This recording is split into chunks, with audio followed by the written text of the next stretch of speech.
everybody, welcome back to my YouTube variety channel, Miss Linda C. Jones. Well, I finally did it.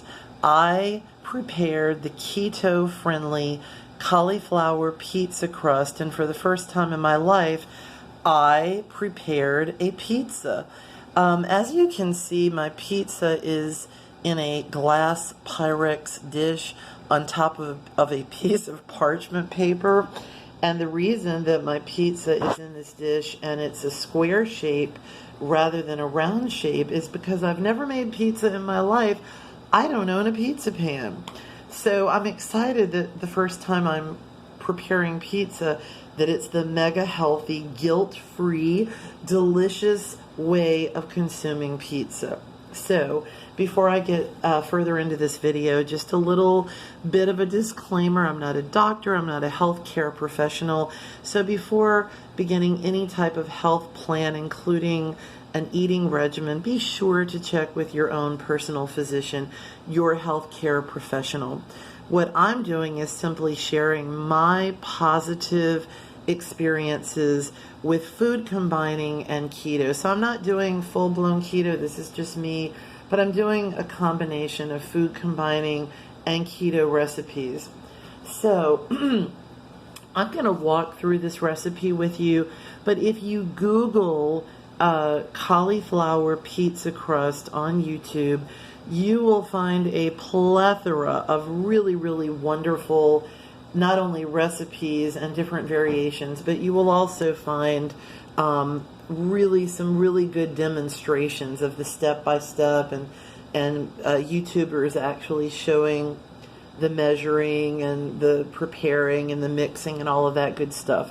But I'm going to walk you through this and just talk about, again, why this way of consuming food frees up your digestive process, thus allowing you not to be tired, thus allowing weight loss if that is something that you're trying to do. This is a healthy way of eating that you can eat food this way whether you're wanting or needing to lose weight or not, but this is mega healthy. So I made a little bit more so that I could freeze some, but the basic recipe calls for 2 cups of finely grated cauliflower. You can do that yourself, which is what I did with a head of cauliflower, or you can buy in the stores in the frozen section or the non-frozen section bags of cauliflower that have already been shedded, and they call those bags of cauliflower rice. I may do it that way the next time to save some time, but I actually chopped it all myself. So you pour 2 cups of the chopped cauliflower into a mixing bowl, 2 eggs. I prefer using the pasture-raised eggs as they are so much healthier. And then you also mix that with 2 cups of shredded mozzarella cheese. And all of the ingredients that you're looking at today are organic. I just wanted to make this as healthy as possible. You mix those ingredients in a mixing bowl, and once they're mixed, you spread them over whatever type of pan you have. In this case, as I said, I used a Pyrex dish with parchment paper, but if you have a pizza pan, all the better. And the idea is that you want to spread it out as thinly as possible. It looks as though my crust is a little bit thicker than many of the recipes that I saw on YouTube, but I kind of like it being a little bit thicker, but thin crust is cool too. So you put it in the oven for about 20 minutes at 450 degrees. You take it out after that time frame, and then you want to allow it to cool for at least 10 minutes, maybe even 15, before step 2. So step 2 must be done separately from step 1. You do not put the toppings on at the same time that you're originally baking the crust. Once the crust is cooled, you put a layer of pizza sauce. And again, I used organic. Shout out to Trader Joe's. They had some absolutely wonderful organic products, and they're relatively inexpensive. So this is a very healthy way of consuming food inexpensively. So after the mozzarella cheese, I put the protein, which I chose today to use the traditional pepperoni. I added sliced mushrooms and olives, and you can't really see it, but also I have onions and peppers and celery. And so whatever variation of vegetables that you want to top your pizza with is really up to you. Whatever you like on your pizza, there's endless ways that this can be done. Once all of the ingredients are on top, turn the oven back on to about 400 to 450 and let it bake for about another 15 to 20 minutes while checking on it. So it was absolutely delicious, and just as all of the videos say, the crust turns out really well. It doesn't fall apart. You can actually hold it in your hands like a regular piece of pizza. So food combining, keto, Atkins, South Beach, so many of these ways of eating, these healthy ways of eating. What is the secret in all of this to weight loss? Well, if you've ever read any books about food combining, you will know that when the body tries to consume, for example, a starch like potatoes and meat, that's very heavy on our systems. And did you know, my good friends, that digestion uses more energy than any other physical activity? So if you've ever eaten meat and potatoes, whether it be steak, a burger, or what have you, you will most probably notice that you feel very heavy and maybe even sleepy or tired. But when you combine meat or protein with vegetables and salad, you're very full, but you don't feel tired because your body is freed up with that combination of food. So I invite you to check out Food Combining, and an amazing book that I learned so much from years ago called Fit for Life. Shout out to Marilyn and Harvey Diamond. They teach quite a bit about food combining. So keto does a lot of that. This is definitely a keto-friendly recipe. And so what's amazing about it is that it allows your body to burn fat. For so long, we've all been living under the misconception that fat turns to fat in our bodies.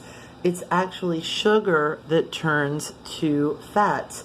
If you go back in history years and years and years ago, before the magnitude of processed foods, if you go back for years and years and years, you will find that this is how people ate.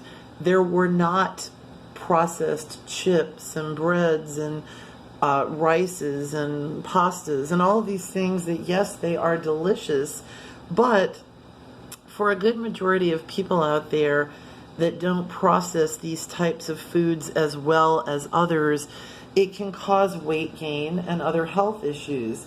And yes, I know, there's many people out there that seem to be able to eat anything and everything, and they don't exercise, and they never gain a pound. And we all know our wonderful good friends that are able to do that.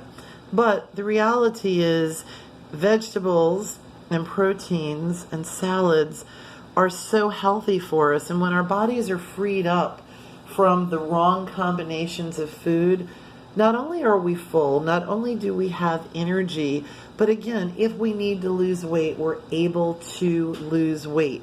So there's many doctors out there online, on the internet, on YouTube, reputable doctors that will also share these recipes with you. They'll share so much with you, like why apple cider vinegar is so good for you, like why keto is such a healthy way to eat, and on and on and on. So do your research, and again, by all means, I encourage you to touch base with your own personal health care physician. But I'm here to say I am so full. I ate a couple of pieces of pizza. I actually ate one large one, and then I have another pan with really small pieces, and I am mega full. I probably will not even eat later. That's how full I am. And with the cauliflower crust, you have a powerhouse of antioxidants in that vegetable. That is your crust, not any type of bread that's going to stay in our bodies and become heavy and turn to sugar. So anyway, this is my take on the cauliflower crust, guilt gluten-free pizza, this keto-friendly recipe. I am so beyond excited. It is something that I will definitely prepare again. And I'm excited because I'm going to freeze some of this. So I'll have some of this for meals down the line. So some of this I've meal prepped. And I may keep some out for lunch tomorrow. So anyway, I'd love to hear from you in the comment section. Have you ever eaten in a food combining fashion? Have you ever tried any keto recipes? Did you feel full? Did you feel energized? Did you need or want to lose weight and found that it was a very healthy way to lose weight without starving yourself? Anyway, tell me what you think. So that's all for today. And I would just encourage each and every one of you to reflect and to really think about what's important in life. Sometimes we have to reevaluate and we have to take a deep breath and we have to reflect on just what happens from day to day. And, you know, sometimes when we cook, and I've never really considered myself to be a chef by any stretch of the imagination. I'm a professional musician. That is my passion. That is what I love doing. But for my own personal use, I have to say that I kind of get why some people find that cooking can be therapeutic. It's not something I want to do all the time, but I have to say this is kind of cool. And it's healthy. So anyway, that's all for today. This video has gone on a little bit longer than I wanted it to, but I was so excited about preparing this recipe. And I hope that all of you are doing well out there. Here's to your health and my health. Bon appetit, as they say. May God bless and keep you all. And thank you so much for liking, subscribing, sharing, and commenting. Bye, everyone.